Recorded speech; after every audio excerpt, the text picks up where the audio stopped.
প্রতারণার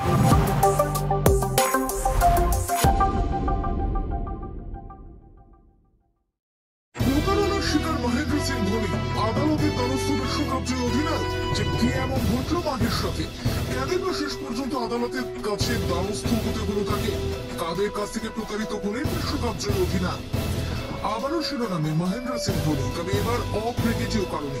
দুই প্রাক্তন ব্যবসায়িক সহযোগীর বিরুদ্ধে প্রতারণার অভিযোগ এনেছেন মহেন্দ্র সিং ধোনি। প্রায় 15 কোটি টাকার বেশি প্রতারণার অভিযোগ এনেছেন ধোনি।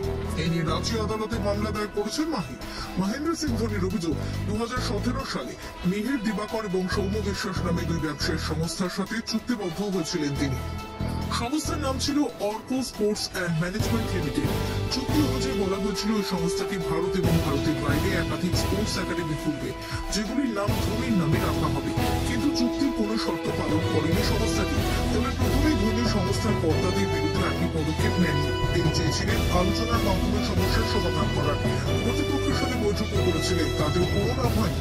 এরপর একাধিকবার আইনি নোটিশ পাঠান ধোনি, কিন্তু তার কোনো জবাব দেয়নি Arko sports and management limited. এমনটাই অভিযোগ। মহেন্দ্র সিং ধোনির আইনজীবী দয়ানন্দ সিং বলেন, ওই সংস্থা ধোনির সাথে প্রতারণা করেছে। ধোনির ছবি ব্যবহার করেছে তারা, কিন্তু চুক্তি হয়েছিল ফ্র্যাঞ্চাইজি ফি ও সংস্থার লাভের একটি অংশ দেওয়া হবে ধোনিকে। পরে দেখা যায় প্রাক্তন ভারত অধিনায়ককে কিছুই দেওয়া হয়নি। ফলে ক্ষতির পরিমাণ দাঁড়িয়েছে 15 কোটি টাকারও বেশি।